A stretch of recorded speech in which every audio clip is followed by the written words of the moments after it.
Hello guys. तो हुआ ये कि हम लोग 2 दिन से घर पे नहीं थे, तो फिर हम लोग आए तो देखो सीरो का रिएक्शन देखो, क्योंकि सीरो को बाहर बांध दिया था। रात का टाइम था, 9 से 10 बजे का टाइम। तो सीरो को बाहर बांध दिया था। तो बांधने के बाद हुआ ये कि भैया ने जो देखो भैया रिकॉर्ड कर रहा था सीरो का, क्योंकि सीरो क्या कर रहा था, सीरो इतना तलफला जाता है हम लोगों को, हम लोग कहीं से मैं आते हैं एक हाथ से पकड़ा था तो शीरो को मैं खुल नहीं रहा था, शीरो मेरे से।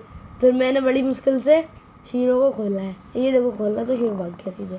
और फिर सीरो ऊपर दौड़ गया और सीरो ने फिर ये क्या, तो ये हुआ ये कि सीरो ऊपर आया तो ऊपर ताला नहीं खुला था। तो सीरो ने क्या किया कि होता है ताला भी नहीं खोलने दिया, और जैसे ही ताला खुला ना तो सीरो अंदर पहुंच। तो गाइस ऊपर आने के बाद हुआ ये कि है ना, सीरो है ना वो 2 दिन बाद, क्योंकि सीरो सबको से मिल रहा था, तो सीरो का रिएक्शन आप देखिए। सीरो इतना ज़्यादा एक्साइटेड हो जाता है ना, देखिए, क्योंकि सीरो इतना, क्योंकि बहुत मिस करता है। तो वो देखो वो बार बार अनमोल के पीछे जा रहा था कि मेरे को लड़ाई कर दे, और अनमोल दौड़ जा रहा था उसके साथ, ऐसे कर रहा था। तो फिर हमने कहा कि उसको थोड़ा सा वो कर दो, लड़ाई कर दो तो उसको अच्छा लगेगा। तो ये उसके साथ खेल रहा था और वो तलफला रहा था कि मेरे को 2 दिन बाद ये मिला है, तो मुझे ये लड़ाई करे। तो वो बार बार उसके पैरों के अंदर जाके उल्टा हो जाता था कि मुझे ये थोड़ा सा लाड़ प्यार कर दे, और ये नहीं कर रहा था। फिर हमने इसको बोला बहुत कि भैया इसको थोड़ा सा कर दो, क्योंकि इसको नहीं अच्छा लग रहा है। तो फिर भैया ने उसको थोड़ा सा लड़ाई करी, तो भैया बैठ के उसको ऐसे सहलाने लगा, और शीरो को बहुत अच्छा लग रहा था। तो शीरो आराम से लेट के, शीरो को इतना आनंद प्राप्त हुआ कि मेरे को लड़ाई कर रहा है ये। तो अभी सीरो का क्या धीरे धीरे रहता है कि अभी एक जन से करवा ली, फिर उसको याद आएगा कि अरे अभी और भी लोग हैं। तो फिर सीरो का ये था कि सीरो ने इतना करने के बाद अनमोल लड़ियाई उसको कर देने के बाद चला नीचे जाने वाला था, क्योंकि नीचे खरगोश रखे थे हमारे, जो हमने उनको पिंजरे में रख दिया था। तो वो वहाँ नीचे चला गया लेने। तो सीरो बैठ के वेट कर रहा था कि ये कहाँ गया है। फिर सीरो को पापा की आवाज़ आई, तो सीरो बाहर जाके झाँकने लगा। तो बाहर देखा कि अनमोल और पापा है ना खरगोश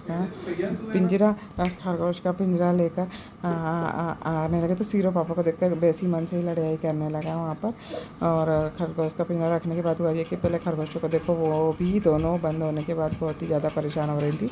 तो उनका पिंजरा जैसे ही आड़ा करें नीचे कर रख देंगे ऐसे कि वो निकल पाएँ, तो वो निकल के इतनी जल्दी भागी, क्योंकि उनको क्या अभी खुले में रखते हैं तो उनको खुले की आदत पड़ गई है, उनको बंद में रहने की आदत ही नहीं रह गई। तो देखिए वो दोनों जल्दी से निकली बाहर, और अपने अपने है ना वो देखने लगी कि है ना कहाँ क्या है, क्योंकि वो यहीं पूरा दिन घूमती रहती थी। तो फिर हम जल्दी से अंदर आए, क्योंकि बाहर भी पानी का मौसम होता। तो ये सीरो है ना पापा के साथ सीरो की लड़ाई चालू हो गई थी। और सीरो को देखो हरकत देखो, सीरो पगलिया जा रहा था, क्योंकि सीरो का क्या है, ऐसा 2-3 दिन बाद किसी से मिलता ना तो सीरो का देखो ऐसा रिएक्शन इतना भयंकर होता है, क्योंकि सीरो को सबकी बहुत याद आ रही होती है। तो सीरो को समझ में भी नहीं आता है कि मैं क्या करूं क्या ना करूं। तो सीरो का ऐसी औंधा हो जाता रहता था। तो सीरो बार बार ऐसे कर रहा था। तो फिर जब से सीरो को पापा ने भी लड़ाई कर दी, तो सीरो थोड़ा सा शांति में आया। फिर अभी सीरो का यह रहता है कि सीरो थोड़ा चाह रहा था कि मुझे, अब सीरो को कुछ नहीं था, सीरो लड़ाई हमसे ये चाह रहा था कि हम उसको लड़ाई करने के बाद थोड़ा सा कुछ खाने पीने को दें। तो खाने पीने को कुछ नहीं, सीरो थोड़ा सा आस में आया था कि लोग आए हैं तो मुझे कुछ खाने को दें, क्योंकि 2 दिन से उसने रोटी खाई नहीं थी हमारे यहाँ की।